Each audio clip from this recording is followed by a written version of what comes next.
और चंबल क्षेत्र में सड़क, बिजली, पानी से लेकर जो विकास के नए आयाम खड़े किए हैं तो वो भारतीय जनता पार्टी की सरकार ने खड़े किए हैं।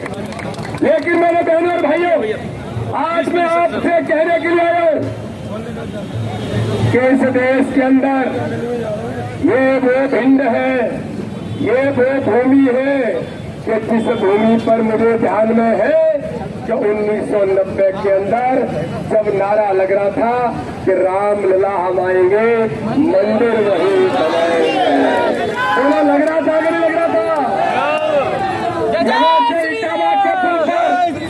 जब भिंड के लोग निकले थे, इसके अंदर लाखों लोगों ने बलिदान किया और भगवान राम लला के मंदिर के लिए संघर्ष भिंड से लेकर देश और दुनिया के लोगों ने किया।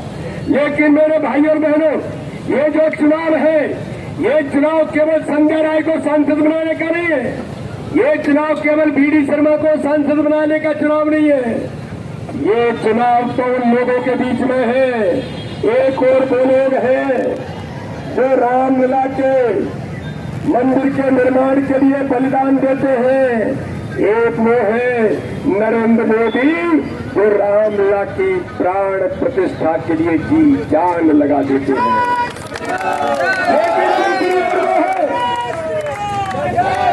दूसरी ओर प्राण प्रतिष्ठा 22 फरवरी को हुई। आप सबको अच्छा लगा कि नहीं लगा? आपने भिंड में जश्न मनाया कि नहीं मनाया?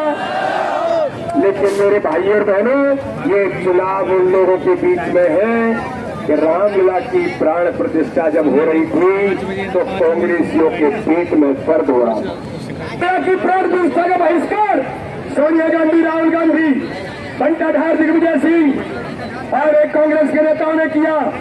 आज जनता जनार्दन 7 तारीख को पूछने वाली है, कांग्रेसियों तुमने रामलला की प्राण प्रतिष्ठा का बहिष्कार क्यों किया? मुझे बताओ मेरे बहनों और भाइयों, जिन्होंने रामलला की प्राण प्रतिष्ठा का बहिष्कार किया, उन्होंने हमारे आराध्य का अपमान किया है कि नहीं किया है? उनका अपमान किया है कि नहीं किया है? तो ऐसे लोगों की भिंड की धरती पर आने दोगे क्या? 3 मिनट 5 मिनट बचे, उसमें बड़ी महत्वपूर्ण बात कहना चाहता हूं। देश के प्रधानमंत्री सैनिक जो सियाचिन की धरती पर भारत माता की रक्षा करने के लिए 1 इंच पीछे नहीं हटता, अपने सिरे पर गोली खा जाता है, ये वो वीरों की भूमि है। लेकिन मेरे भाइयों और बहनों, एक और चुनाव उन लोगों के बीच में जो भारत के प्रधानमंत्री नरेंद्र मोदी अपनी दिवाली घर में नहीं मनाते, हमारे वीर सैनिकों का सम्मान करने के लिए सीमा पर जाते। लेकिन दूसरी ओर वो लोग हैं जो कांग्रेसी मिस्टर बंटा ढार, दिग्विजय सिंह,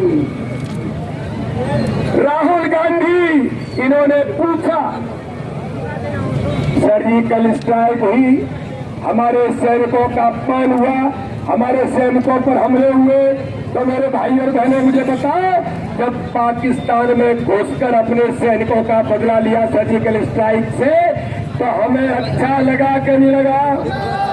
लेकिन कांग्रेसी दिग्विजय सिंह राहुल गांधी पूछते हैं, अरे राहुल गांधी, तुम सैनिकों का, वीर सैनिकों का अपमान कर रहे हो।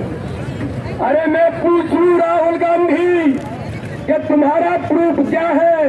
कि तुम्हारी जमीन खिसक जाएगी, बता नहीं पाओगे कि तुम्हारा प्रूफ इस देश के अंदर क्या है।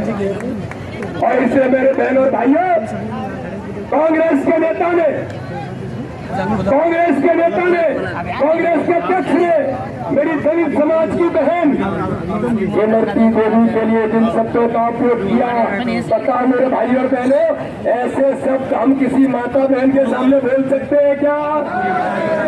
मेरी माता बहनों का अपमान हुआ है कि नहीं हुआ?